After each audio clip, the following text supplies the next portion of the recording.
Federal government files charges against Emefiele for illegal possession of firearm. Benue residents urge President Bola Tinubu to stabilize electricity supply to save businesses. Kwara State Comptroller of Customs says smuggling reduced drastically after removal of fuel subsidy. And on the foreign scene, torrential rain in South Korea leaves at least 22 dead in landslides and flood. Hello and welcome to Trust News Update. I'm Darshan Hussaina Usman.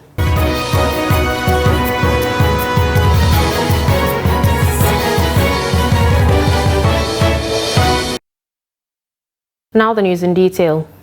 Federal government has filed a 2-count charge of illegal possession of firearms and ammunition against suspended Central Bank of Nigeria Governor Godwin Emefiele before the Federal High Court in Lagos.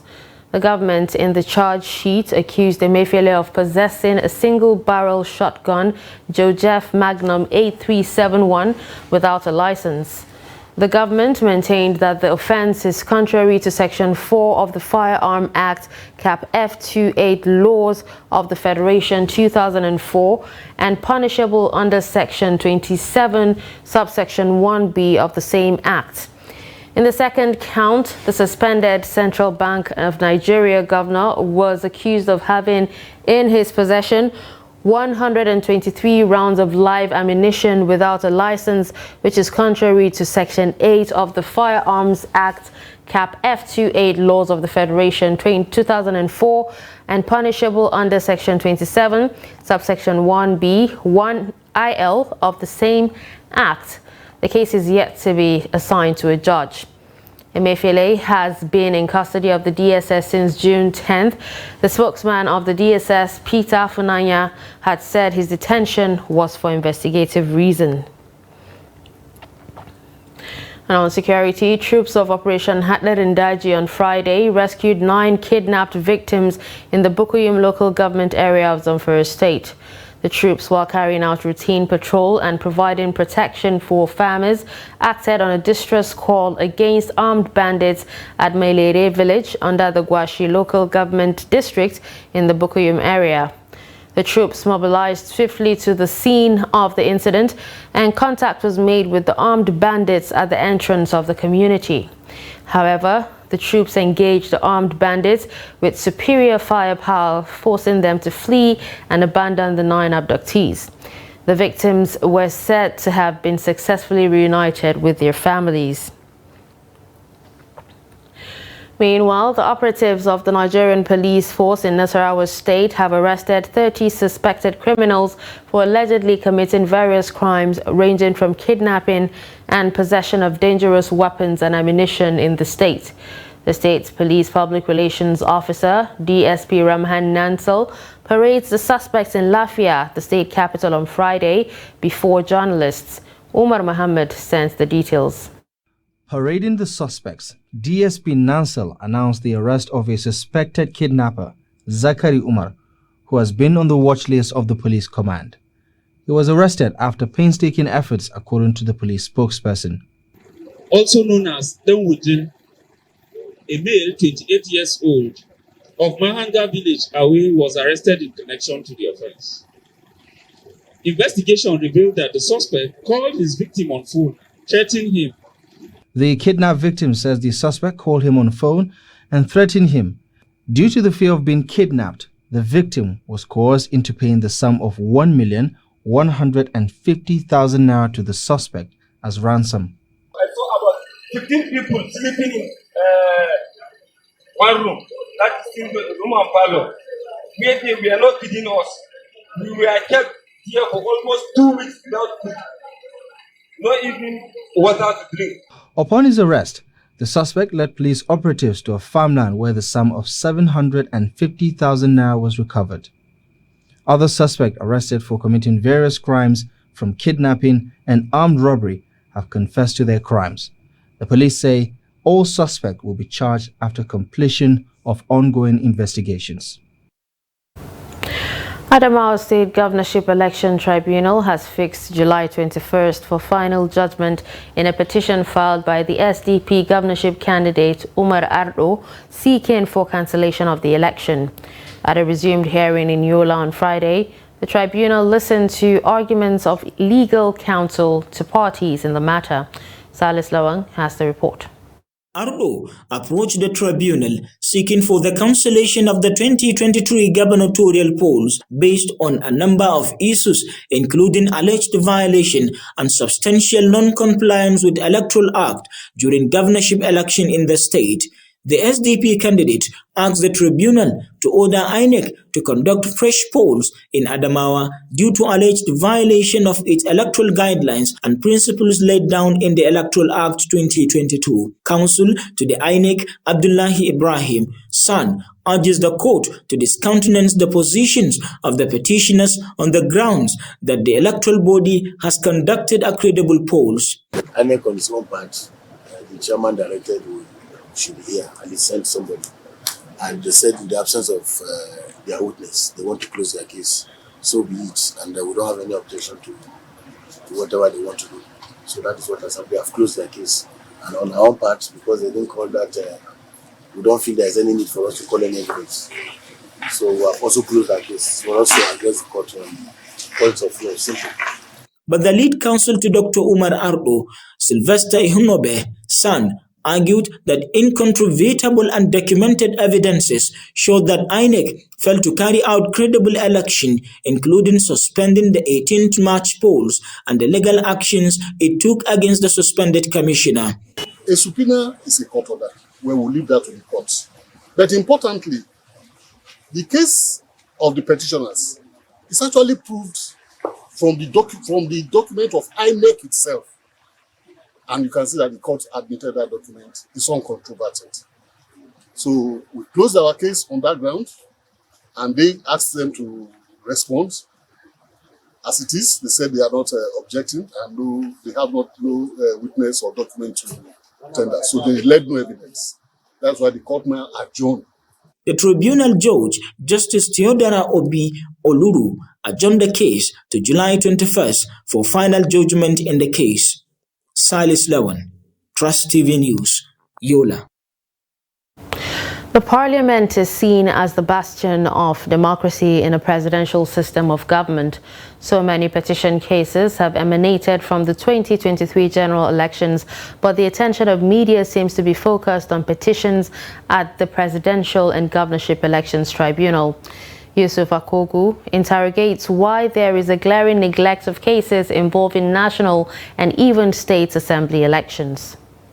The legislature is the closest institution of democracy to the people. As the only arm of government that offers the largest representation of citizens, it is naturally structured to guarantee citizens' participation in decision-making process in all realms of lawmaking, oversight, representation, and constituency services.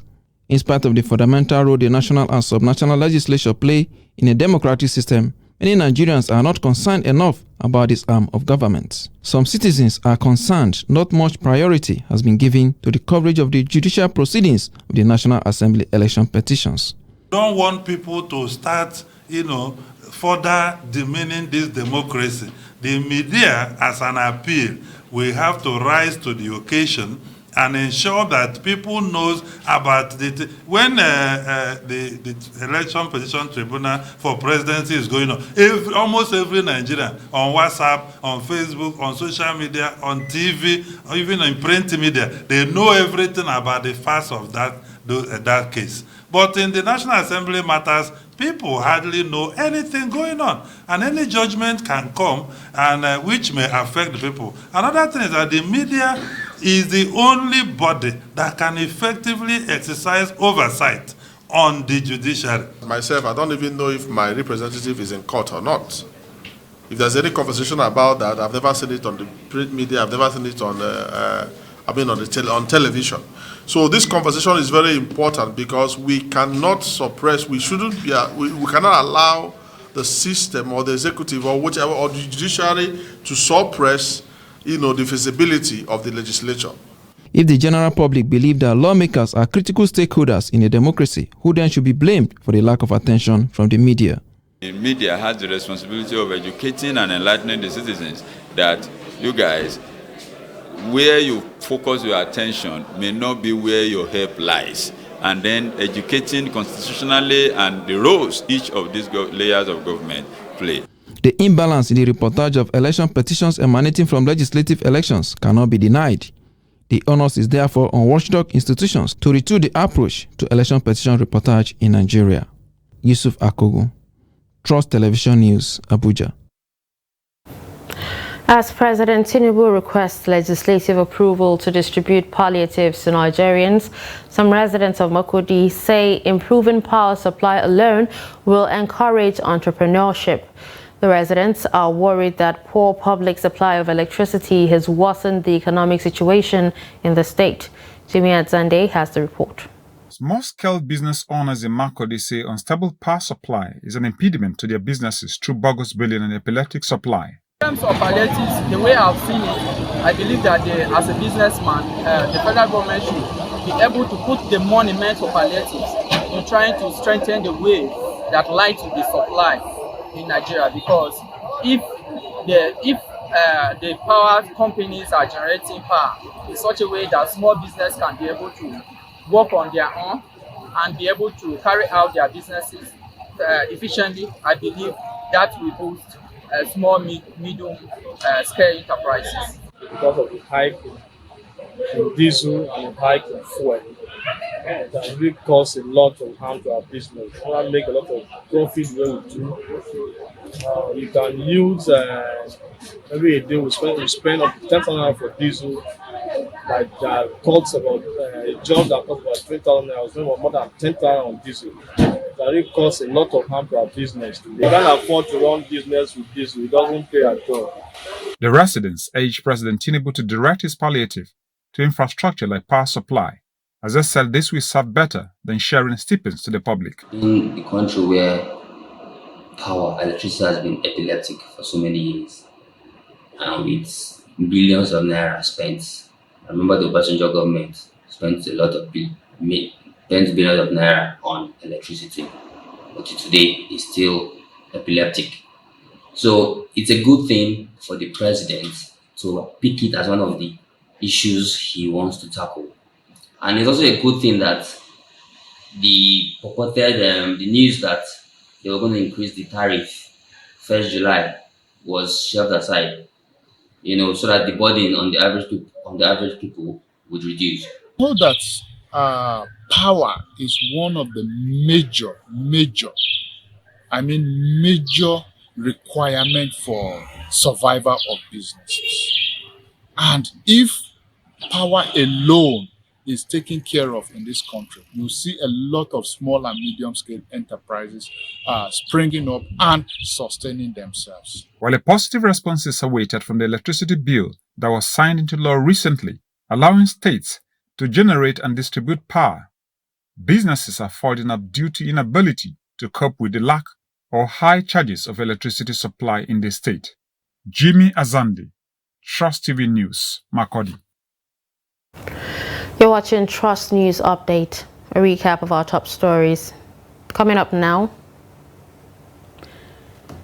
we take a look at manhole theft in Abuja. We'll be right back.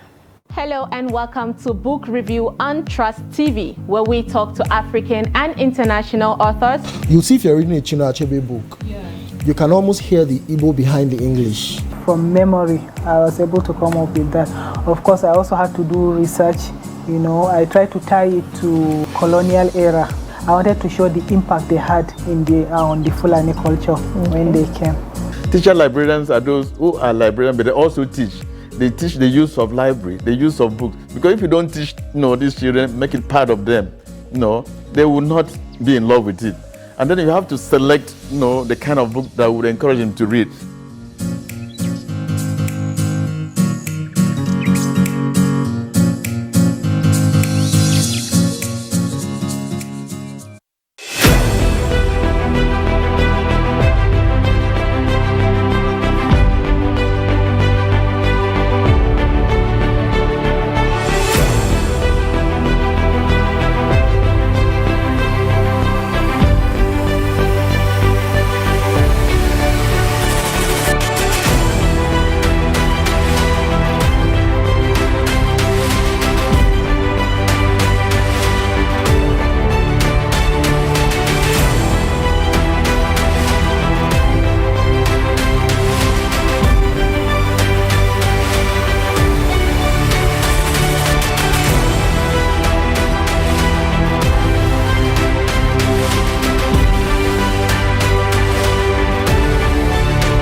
Welcome back and thanks for staying with us. Let's take a look at some of highlights of some of our top stories.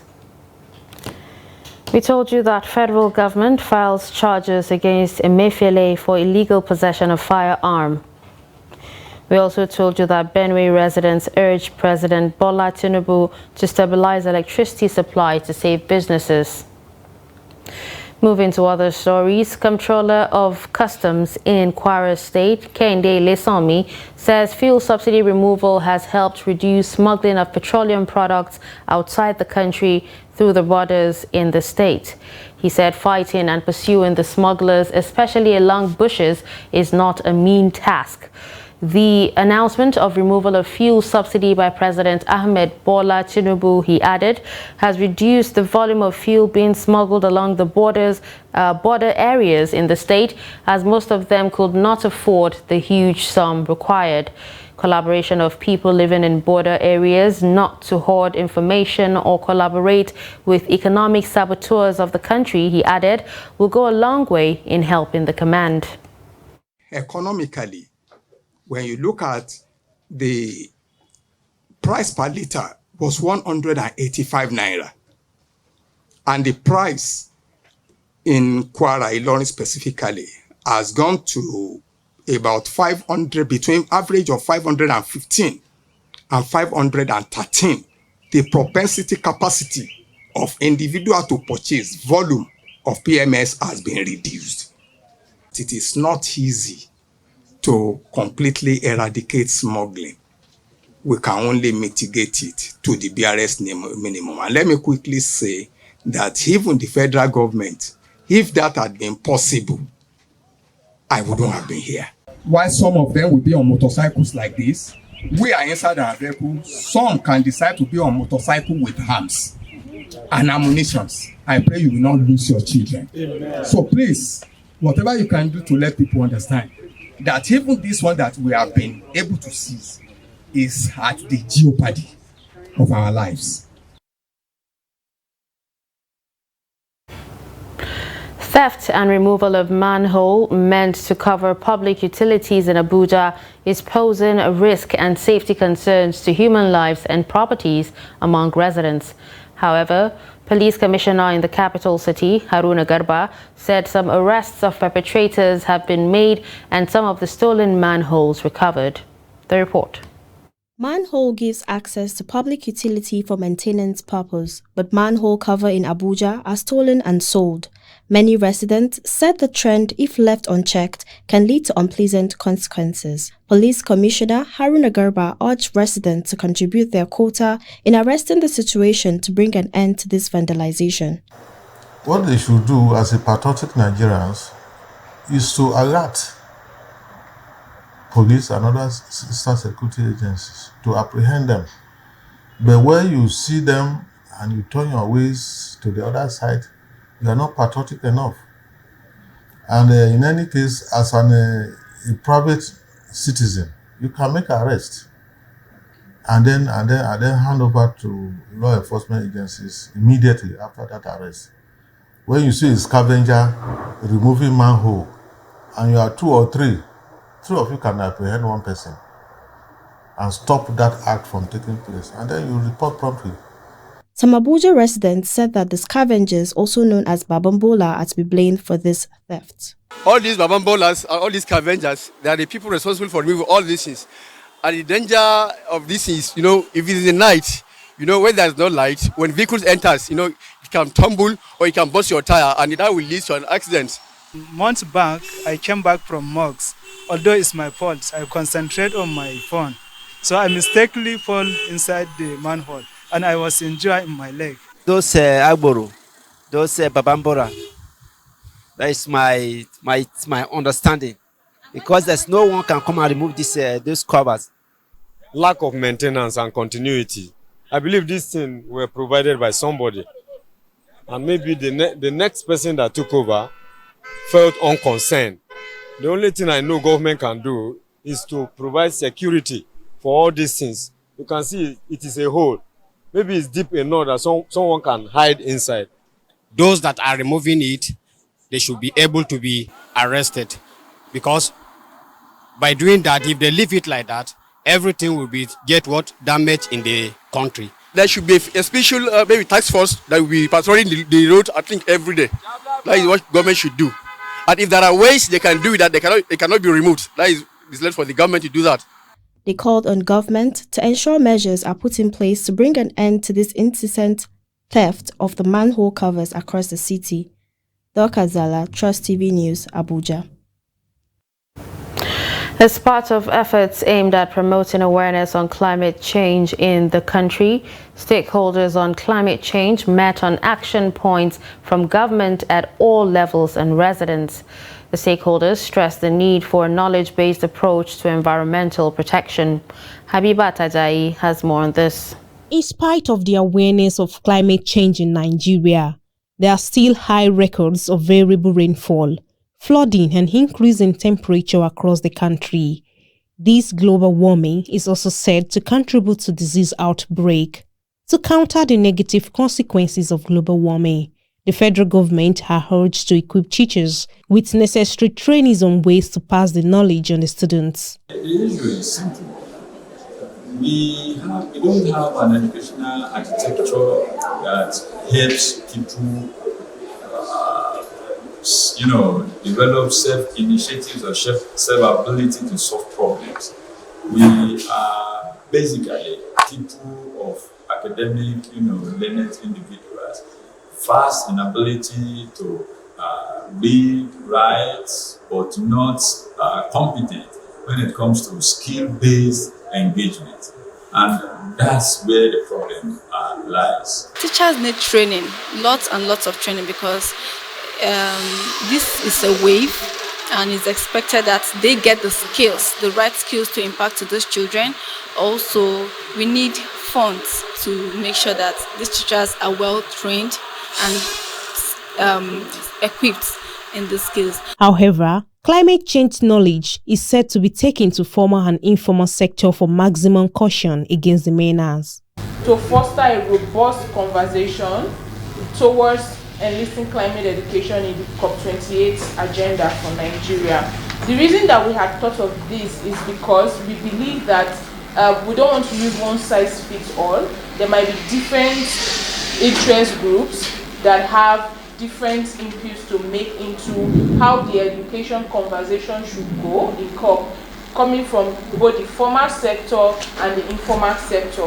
Because the way we thought of this is that climate education should not be limited to schools in quote. It should really cover everything formal sector and everything informal. The legislature are also urged to come up with sustainable climate education laws and policies, exploring its potential to drive transformative change.